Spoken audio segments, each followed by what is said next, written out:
Oscilloscope measurement resolution is determined by many attributes in an instrument. As some scope vendors are offering higher bit analog to digital converters in scopes, questions start to rise about, do you need more bits, or do current techniques prove adequate? In this video, we will teach some best practice techniques and compare resolution performance of a Tektronix MSO50B and a Keysight DSO S804A.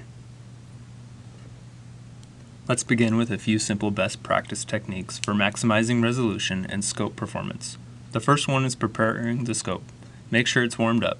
Had a recent self-calibration, probe compensation has been performed. Next, when a signal is displayed, make sure you're maximizing the displayed signal on screen. Doing so optimizes the signal coverage into the ADC and improves the number of used digitizing levels. Next, depending on repeatability of your signal, you can choose different acquisition modes to reduce noise. For single acquisition, high resolution mode is great for reducing noise and increasing bits of resolution. For repeatable signals, averaging multiple acquisitions is a good alternative. Limiting the analog channel bandwidth also reduces noise and helps increase the signal-to-noise ratio. Lastly, using a variety of math filtering or smoothing techniques can be effective. Tektronix scopes come with a wide variety of filtering capabilities. All these options optimize resolution and help you get the best performance of an oscilloscope. The device under test we'll be making comparisons with is an inexpensive power inverter used to power electroluminescent wires. It has different flash modes that output high voltage bursts. We picked one up at a local electronics store for this demonstration. In flash mode, the inverter outputs different burst modes with a 650 volt peak-to-peak signal measuring just over 100 volts RMS. We'll compare the two scopes' ability to capture a small signal in the presence of a large one, a very common application for high-resolution requirements. We'll also use the techniques mentioned earlier to demonstrate some of the scope's abilities to increase resolution. It's important to compare both scopes with similar setups, and importantly similar vertical and horizontal setups. Since the Tektronix scope has 10 vertical divisions and the Keysight scope has 8 divisions, keeping full-scale settings will be important. Note, with the standard passive probes, the Keysight maxes out at 49.9 volts per division, which is about 400 volts full scale. Yes, this is a limitation of that scope, and yes, it clips the signal. So to show similar setups, we set the Tektronix scope to 40 volts per division to get a similar 400 volts full scale. We need to turn off roll mode and turn on a hold off trigger of 300 milliseconds. This sets the scope to always trigger in front of the large burst packet consistently. We set the sample rate to 2 billion samples per second to match the S-series scope, which changes your horizontal settings when the math channel is turned on. This 2 million samples is enough to clearly characterize the high voltage burst. It's also well below half the max channel sample rate and can take advantage of high resolution mode. From the techniques listed earlier, we want to optimize the vertical resolution, so we need to double check we're using as many of those as possible. We're already vertically scaled, and the signal of interest is repeatable, so we could use high res or averaging. We could also apply math filtering or smoothing techniques. Since the ADC is always running at full speed and we selected a sample rate well below the limit, we can take those extra sample points that would normally be decimated and average them into a single acquisition, effectively smoothing out the points, reducing noise, and enhancing the resolution of our signal. This technique is done in hardware. It's fast and effective.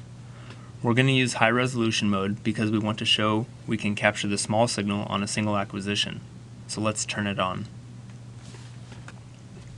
The point of interest is just before the beginning of the burst packet. Let's zoom in on it. All I need to do is click and drag, then select Zoom 1 on. As you can see, high res improved the resolution and reduced the noise. As a result, the resolution was increased to over 12 bits and can identify this small few volt ringing right before the on-screen high voltage bursts. The same signal is being probed on the Agilent Keysight S-series scope. Remember, this is a new 10-bit ADC scope, so we should be able to see more resolution. Similar to the setup of the Tek scope, we have the horizontal time and sample rate set up. Vertically, we're limited to 400 volts, meaning 38% of the signal is clipped. The probe is rated for 300 volts RMS, and the signal is only about 100 volts RMS. So we'll compare this limitation. We can set the 300 millisecond trigger hold off to keep the signal triggering in the same location of the burst. Let's zoom in on this small ringing now. Notice how the scope doesn't have vertical zoom. We're limited to two options. One rescales your vertical horizontal setting, and the other is a horizontal zoom. In order to have a vertical zoom window, I need to set up a math function to see the point of interest in the presence of the burst. The vertical zoom, I need to set up a math function and magnify duplicate the signal. This setting allows me to adjust the vertical scaling. At the same time, adjust my horizontal settings, which is not ideal. Remember how this is a 10-bit ADC scope. We're supposed to see more detail, but all we see here is noise. That's because the noise is high enough to hide the details you would expect to get from all those extra bits. On the text scope, we used high resolution mode, a boxcar averaging technique to reduce the noise and see the signal of interest. On the Agilent Keysight scope, we'll need to use the same approach to see the same signal. Let's go into their acquisition menu and turn on high resolution mode. Notice how the noise is reduced. The signal comes out of the noise floor and resolution is increased. This waveform looks pretty good now. In fact, it looks just as good as the Tektronix scope.